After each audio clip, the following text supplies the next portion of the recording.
Le cercle des experts, c'est le cercle du vendredi pour balayer l'actualité. Alors une actualité riche sur beaucoup de sujets. D'abord le dégel du point d'indice à 3 semaines de l'élection. On va en parler évidemment. C'est ce qu'a annoncé la ministre. Les fonctionnaires vont voir leur rémunération augmenter. Ils le réclamaient depuis quelques années. Faut quand même le reconnaître. Mais là, c'est vrai que ça arrive à 3 semaines de l'élection. On en parlera. Le travail au noir, avec à la fois une reprise des contrôles et des chiffres assez inquiétants qui ont été dévoilés par l'URSSAF. Et puis un plan de lutte contre les accidents mortels. C'est un sujet qui passe un peu sous les écrans radars des grands médias. Contexte évidemment d'actualité ukrainienne, bien entendu. Mais le ministre Pietraszewski a décidé d'agir, de taper du poing sur la table et de s'engager sur ces sujets. Commençons par le travail au noir. Tiens. L'URSSAF, alors l'URSSAF, on connaît cette institution, dévoile des chiffres. 789 millions d'euros de travail au noir l'an passé, qui est un chiffre en hausse par rapport à l'année 2019. Comment vous l'expliquez? Alors spontanément, on pense à la crise Covid et à des salariés qui, n'ayant plus de travail, ont décidé de... je vous présente mes invités, évidemment. Jean-Christophe Sibéras, j'ai oublié l'essentiel. J'allais vous poser une question sans vous présenter. Président de Newbridge, et Jean-Claude Beaujour, avocat international en droit des affaires et vice-président de France-Amérique. Voilà, les choses sont dans l'ordre. Reprenons sur le travail au noir. Comment vous l'expliquez, cette recrudescence du travail au noir? Alors, c'est la recrudescence des redressements. Ça ne veut pas dire qu'il y a plus de travail au noir. C'est-à-dire que, en tout cas, ceux qui sont chargés des redressements, ils en font plus. Vous inversez le sujet, c'est qu'il y a plus de contrôle. Pourquoi à mon avis, il y a un phénomène, c'est que les administrations, et l'URSSAF se sert aussi des chiffres et des données des autres administrations, travaillent mieux ensemble. On arrive à plus croiser des fichiers, on a accès à des nouveaux fichiers, le fichier de l'assurance, des assurances vie, les fichiers de patrimoine. C'est-à-dire qu'on voit des gens qui arrivent à placer de l'argent sans qu'il n'ait de revenus. Tiens, c'est bizarre, il y a des incohérences. Donc du coup, les URSSAF qui avant travaillaient finalement assez solitairement, maintenant travaillent de manière plus coordonnée et donc forcément il y a plus d'efficacité. Après, il peut y avoir un autre phénomène. On n'en parle pas beaucoup, mais je pense qu'il doit y avoir... C'est sur la réalité du travail au noir. C'est vrai que ceux qui en ont pris, j'allais dire, plus plein la gueule, si je puis me permettre, en 2020, c'est ceux qui travaillent au noir, parce que pas de compensation de quoi que ce soit. Donc il se peut... Alors ces gens-là, ils ont sûrement eu du mal à s'en tirer, mais du coup, il peut y avoir des phénomènes, effectivement, de rattrapage ou de compensation sur l'année suivante. Donc quand vous additionnez les deux, vous pouvez avoir des chiffres qui sont en hausse. Jean-Claude Beaujour, et rappelons et précisons par ailleurs, effectivement, qu'il y a une reprise des contrôles et des contrôles qui sont accélérés et des micro-entrepreneurs qui, dans le cadre de ces contrôles, sont dans le viseur, c'est-à-dire les auto-entrepreneurs qu'on appelle aujourd'hui les micro-entrepreneurs, puisque le nom a changé, mais c'était les auto-entrepreneurs. C'est le travail non déclaré, le travail au noir. C'est l'idée qu'on est rémunéré, mais sans aucune cotisation, de la main à la main, par chèque, enfin, d'une manière artisanale. Hors cotisation, c'est vrai, je ne sais pas, dans le BTP, dans la mécanique, dans plein de métiers. Je pense qu'il y a des tas de métiers qui sont sans aucun doute qui sont visés. Je ne vois pas qu'on stigmatise exclusivement ceux-là, même si ceux-là sont plus sensibles à ce travail. Moi, au-delà du chiffre, je pense à deux choses. La première, j'ai envie de dire un message aux hommes et aux femmes qui malheureusement acceptent le travail au noir ou demandent le travail au noir, c'est de dire attention, sur le moment, vous cédez à la facilité parce qu'on trouve beaucoup de nos concitoyens qui arrivent à l'âge de la retraite, qui n'ont pas suffisamment de cotisation, qui n'ont pas cotisé suffisamment, et puis des gens qui ne sont pas protégés sur le plan de la santé, sur le plan de la sécurité. Et donc un accident de vie, une opération à effectuer, c'est tout de suite la panade. Ça, c'est la première chose. Et puis la deuxième chose, parce que il faut, pour le travail au noir, il faut un employeur qui accepte, un salarié qui accepte. Et puis moi, je voudrais aussi rappeler pour les employeurs qui parfois acceptent ou parfois obligent les gens à travailler au noir. Il ne faut pas oublier la dimension pénale du travail non déclaré. Je rappelle toujours, c'est toujours intéressant d'avoir en tête les sanctions. C'est 45 000 € d'amende et 3 ans de prison lorsque c'est une personne physique qui emploie au noir, c'est-à-dire vous et moi, si on emploie une femme de ménage au noir, ça peut coûter cela. Hein, on oublie la dimension prison. Et 100 000 € n'arrive jamais. Enfin, vous êtes avocat, enfin, ce genre de choses. Oui, mais c'est la peine maximale. Mais dans nos cabinets, parce que justement on fait le droit des affaires, dans nos cabinets, on en parle. Quand les clients viennent vous voir, vous n'avez pas crié sur les toits, parce que c'est quoi le travail au noir? C'est y compris, c'est important, y compris lorsque vous n'avez pas payé des heures supplémentaires. Ça peut être considéré... C'est du travail non déclaré. L'employeur qui ne paye pas, admettons, vous êtes censé travailler 35 heures, et le salarié derrière dit, ben non, en réalité, j'ai travaillé 40 heures pendant 6 mois, c'est du travail dissimulé. Et donc le salarié peut avoir recours. Non seulement il y a évidemment rattrapage, redressement, URSSAF et tout ce qui va avec, mais en plus, vous pouvez avoir des sanctions pénales que je viens d'indiquer. Si c'est en bande organisée, c'est 100 000 euros d'amende et 10 ans de prison. Donc, si vous voulez, donc le salarié peut se retourner contre son entreprise en disant ça fait 6 mois que je travaille au-delà des 35 heures. Bien sûr. Qui n'ont pas été payés une seule fois. On a au département droit social de mon cabinet, nous avons parfois des salariés qui demandent, on a eu récemment une hypothèse où le salarié demandait 1000 heures supplémentaires. Et il ne fallait pas prendre ça on ne part pas en plaisantant en disant 1000 heures, vous comprenez, 1000 heures. Non. Il a fallu bâtir un vrai dossier, démontrer que ça n'était pas justifié, etc. Donc la demande, elle était audible. En tout cas, elle est audible par les tribunaux. Et il y a eu gain de cause, votre salarié ? Il n'y a pas eu gain de cause parce que sur ce dossier, il n'y avait pas de raison. Mais vous avez des situations où il n'y a pas de manichéisme, il n'y a pas blanc ou noir dans ces histoires. Il y a des situations où il y a effectivement des heures supplémentaires. Donc il ne faut pas oublier que les heures supplémentaires non payées sont des heures non déclarées. C'est du travail dissimulé et sanctionnable par la loi. Un dernier mot pour parler des accidents du travail, parce que l'air de rien, les deux sujets se font écho, puisqu'on va parler des accidents du travail. 550 morts, accidents mortels sur un lieu de travail ou lors de son déplacement, parce qu'on est considéré comme accident mortel aussi lorsqu'on est en déplacement professionnel. Et là, le ministre Pietraszewski a lancé un dispositif en direction des partenaires sociaux et des entreprises.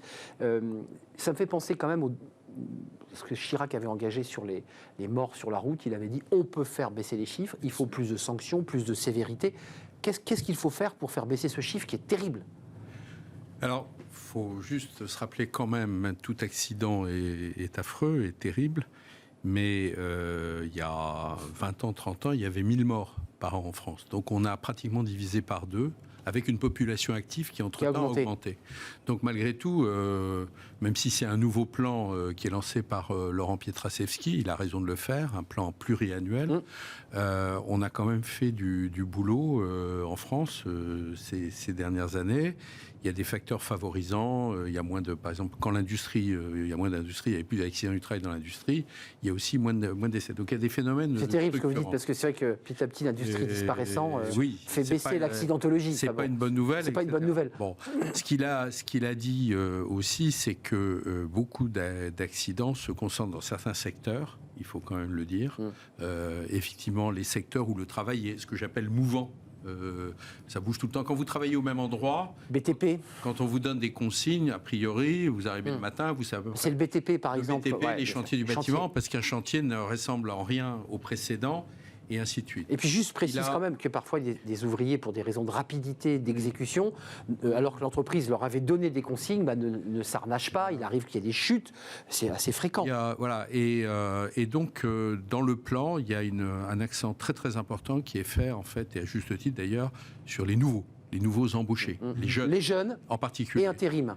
Et effectivement l'intérim, parce que les intérimaires sont plus, même sur un chantier du bâtiment, à proportion comparable, les intérimaires ont plus d'accidents. Ils sont plus touchés que les salariés permanents. Donc, parce que moins d'expérience, parce que peut-être moins formés. Voilà. Vous savez, Jean-Claude Beaujour. Vous savez, en entrant dans votre studio, parce qu'on y est venu plus d'une fois, on sait qu'il y a une marche un peu haute. On fait attention. Celui qui vient pour la première fois, il n'y fait pas forcément attention. C'est logique. Je précise qu'on n'a pas eu d'accident dans le bien studio. sûr, je ne parlais pas de ça, mais je parlais de la connaissance du terrain. L'accidentologie, c'est un vrai sujet. C'est un vrai sujet aussi qui est là aussi, exactement comme le travail dissimulé, un message envoyé par le ministre aux entreprises. C'est-à-dire que oui, les chiffres ont baissé, oui, c'est mieux, mais on a un très fort taux d'accidentologie et un taux encore trop élevé d'accidents mortels. Aux entreprises d'être encore plus vigilantes. Est-ce qu'il faut être plus dur encore à l'égard de ces entreprises ? Alors, oui, moi je comprends ce que dit M. Sibéras en disant qu'effectivement, à due proportion, on a baissé. Sauf que, moi je regarde les chiffres bruts, lorsque vous allez annoncer à une épouse, à un compagnon, à un enfant, ta maman de 35 ans a eu une chute, ou ton père a eu une chute et est décédé. Par un camion. Ça, on ne regarde jamais les chiffres qui sont en baisse, mais ce sont 500, 600, 700 familles qui sont éprouvées chaque année, et c'est 700 de trop. Et on peut toujours mieux faire. Ça, c'est la première chose. prudence. La deuxième chose, je pense que nous n'avons pas suffisamment... Je ne suis pas certain que systématiquement la sanction, même si effectivement de plus en plus la responsabilité de l'entreprise et la responsabilité des dirigeants est souvent recherchée, on le voit. Et dirigeants est recherché, donc ça veut dire prudence. Je crois qu'il faut en la matière faire beaucoup et encore plus de prévention. Vous savez, par exemple, aux États-Unis, il y a un métier comme ça qui existe, et ça existe aussi un petit peu en France, mais c'est moins soutenu. Vous avez des gens qui sont des experts en détection de zones de risque, risque, et qui viennent, vous avez, que ce soit dans une entreprise, que ce soit dans consultant ou salarié intégré? Consultant. D'accord. Et ils viennent dire, attention, là, il y aura danger. Ce sont des gens qui vont vous aider à avoir des constructions, des comportements qui sont des comportements à risque. Et donc là, une sorte d'audit d'accidentologie. Alors, ça existe sans aucun doute, mais ça n'est pas suffisamment répandu et en tout état de cause, peut-être pas à la disposition de manière assez étendue d'un certain nombre de petits chantiers. Ça, c'est vraiment le premier problème. Et puis le deuxième, moi, de mon expérience et de mon observation, c'est que très souvent, la chaîne de commandement n'est pas toujours suivie. Et ça peut être ce que j'évoquais tout à l'heure. Les délégations de pouvoir doivent être contrôlées et chacun doit être à sa place. Et puis des rendements, il faut quand même le préciser, des salariés qui parfois on leur dit il faut accélérer un chantier, il faut le rendre très vite. Ça engage l'entreprise. On fait prendre aux salariés. Moi, j'ai juste un mot à dire parce qu'il y a un secteur dans lequel les risques sont limités. Vous voyez, c'est dans le secteur aérien où effectivement, parce que les process sont extrêmement respectés, eh bien on limite dans ce secteur, les accidents sont limités au maximum, même s'il en existe. Ce chiffre, 540 000 personnes victimes d'accidents du travail en 2020, ça c'est l'accidentologie générale. Et je rappelle ce chiffre sur lequel Laurent Pietraszewski a décidé de lancer ce plan. Il y aura évidemment un travail pluriannuel, des dialogues avec les partenaires sociaux et avec évidemment les entreprises. 550 accidents du travail mortels. Fermons ces deux pages, finalement, travail dissimulé et accidentologie, finalement, se répondent. Tournons-nous vers ce sujet. Alors, c'est vrai que pour les fonctionnaires, facialement, c'était une excellente nouvelle. Vous avez vu Amélie de Montchalin, la ministre de la Transformation et de la Fonction publique, alors là, a décidé, à 3 semaines de l'élection, d'annoncer le fameux dégel du point d'indice qui va permettre d'avoir une augmentation de l'ensemble des fonctionnaires de la fonction publique. Nous ne pouvons pas laisser le pouvoir d'achat des agents décrocher par rapport au pouvoir d'achat des salariés du secteur privé. Qu'est-ce que ça vous évoque, cette mesure? Si vous étiez fonctionnaire, vous diriez c'est une excellente nouvelle. Alors, mais vous ne l'êtes pas. Pour les fonctionnaires, c'est une bonne nouvelle, d'autant que le point d'indice, il faut rappeler quand même qu'il est, sauf un petit peu en 2016, mais il est quand même gelé depuis 10 ans. 10 ans. Point d'indice, pour parler couramment, c'est en fait ce qui sert à calculer le salaire de base. Et comme tous les fonctionnaires sont classés avec des indices, si vous augmentez le point d'indice, vous augmentez le salaire de toute la grille des fonctionnaires. C'est l'effet domino, en fait. Voilà. Hein. Alors, ça ne veut pas dire qu'il ne s'est rien fait, d'ailleurs, depuis 10 ans, mais c'est plutôt quand il y a eu des augmentations, c'est catégoriel. C'est ça. Les infirmières dans le Ségur de la santé, les policiers, etc. Plutôt, ou les basses... Les cas de fonction publique, en fait. Voilà, ou les catégories C, parce que c'est les plus bas salaires de la fonction publique. Donc il y a quand même des augmentations. C'est D, d'ailleurs, parce que ça va jusqu'à D. Les D ont été supprimés. La catégorie c'est D. C'est les anciens D qui sont devenus C. C'est ça. Alors, c'est vrai que là, avec le regain d'inflation qu'on connaît, ça commençait à devenir difficile. Le SMIC, par exemple, a été déjà augmenté 2 fois. On parle en 6 mois. Puis là, on parle d'augmenter le SMIC là dans les jours qui viennent. L'augmenter, le rattraper. Parce que l'inflation galope. Et donc, effectivement, je dirais qu'il y a un moment donné, qu'il y ait des élections d'ailleurs ou pas, il y a un moment donné, ça commençait à devenir probablement... Donc vous n'y voyez aucun sous-entendu, malentendu? La mauvaise nouvelle, c'est pour les finances publiques, parce que 5 millions des poussières et de fonctionnaires, en plus, en principe, quand vous augmentez le point d'indice des fonctionnaires, vous augmentez aussi le coût des retraites des fonctionnaires. De fait, mécaniquement. Au total, ça fait effectivement beaucoup d'argent. En même temps, faut quand même, c'est un message un peu de dire, faut pas décourager non plus les gens. Les gens sont au boulot. En tout cas, ils reviennent. Ils étaient là pour certains pendant la crise. Voilà, il y en a quand même qui ont dû être en première ligne parce qu'il fallait quand même assurer des services publics essentiels. Donc à un moment donné, ça devient vous dites, quand même... bon, il n'y avait pas le choix, il fallait le faire, c'est à 3 semaines de l'élection. Ce qui est embêtant, c'est d'avoir dit il y a 2 mois... on fera rien. C'est vrai. Et puis là, tout d'un coup, on fait quelque chose. Ça donne un peu l'impression d'un sujet de circonstance. On est d'accord. Jean-Claude Beaujour, ça faisait un bout de temps que les fonctionnaires et les syndicats négociaient ou voulaient négocier le dégel. Je crois qu'il y a deux sujets derrière votre question. Le premier sujet, est-ce que c'est politique? Je crois qu'on n'est pas naïf. Vous savez, les gouvernements ont tendance, à l'approche des élections, à ouvrir un petit peu. C'est de bonne guerre. C'est de bonne guerre. C'est de bonne guerre excessive. C'est une guerre qui coûte cher. C'est de bonne guerre et les autres ont fait exactement la même chose. On connaît tout ça. Moi, la réflexion pour moi qui est importante, c'est augmenter un peu les fonctionnaires. Cela ne me choque pas, je dirais même mieux. Il faut le souhaiter. Pourquoi? Parce que nous avons vu aussi bien lors de la crise sanitaire, lors des crises précédentes, dans tous les domaines, nous avons besoin d'un État bien formé, de fonctionnaires à leur poste, et parce que c'est l'État.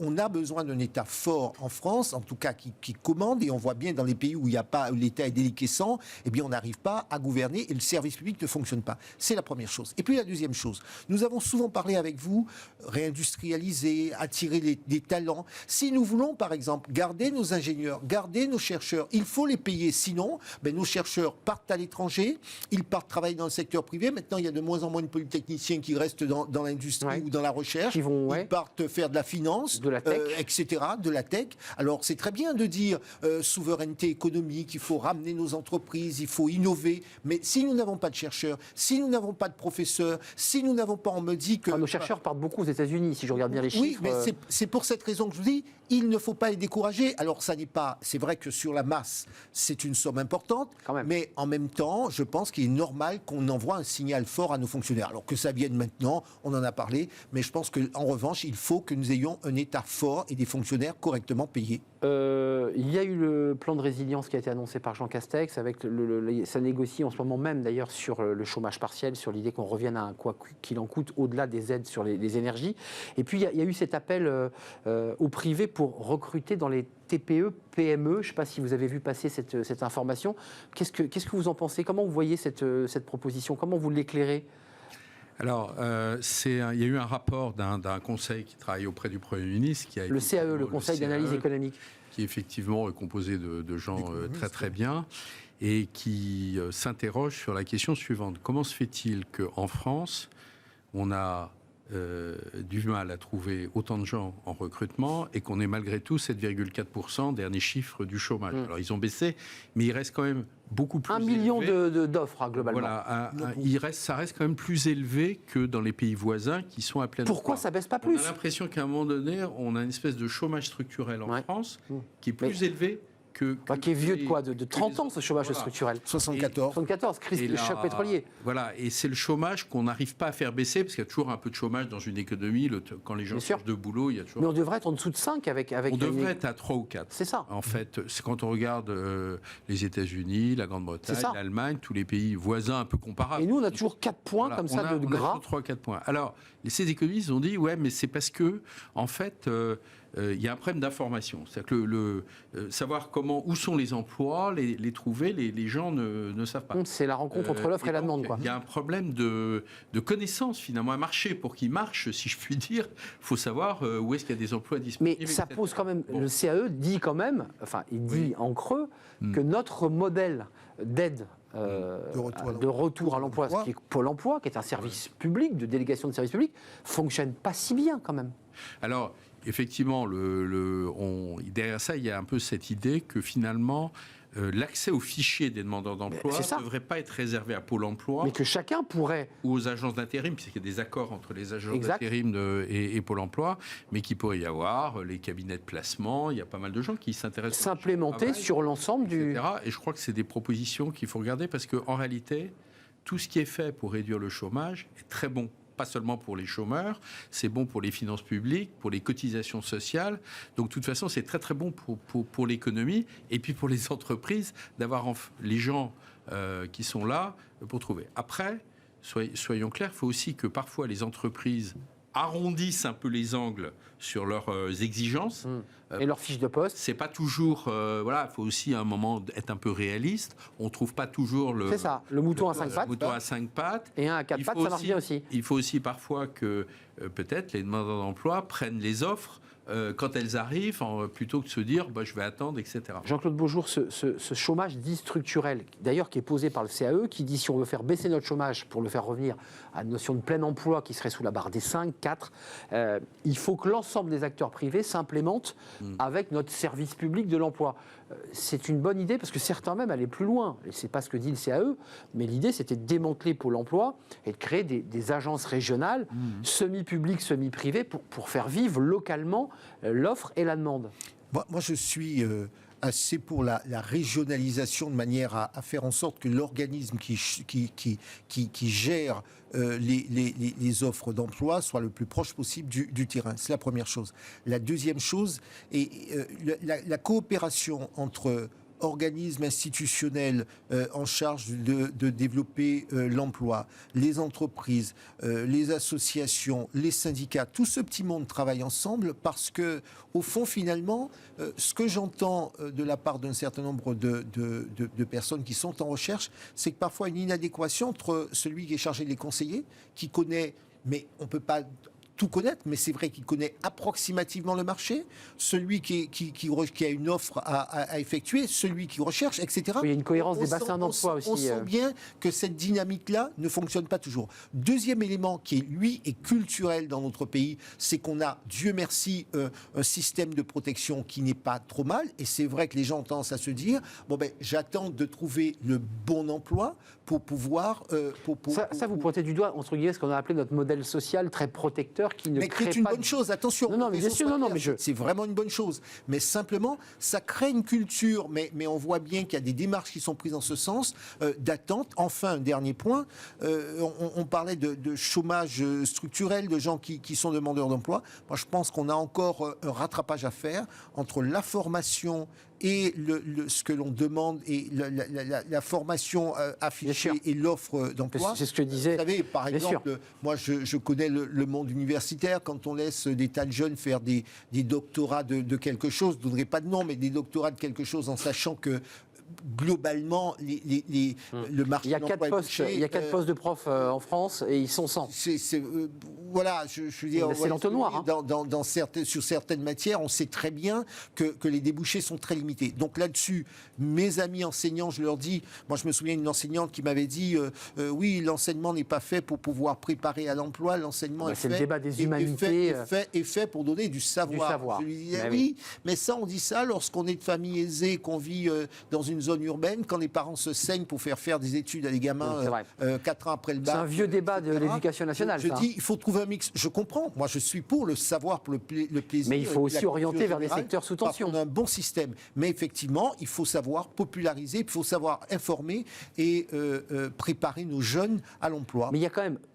l'économie se porte bien, et je mets des bémols, parce que la crise ukrainienne, la guerre en Ukraine, on le voit, fait monter l'inflation, risque de créer des tensions sur les salaires, parce que les salariés vont probablement vont demander des comptes à leurs employeurs.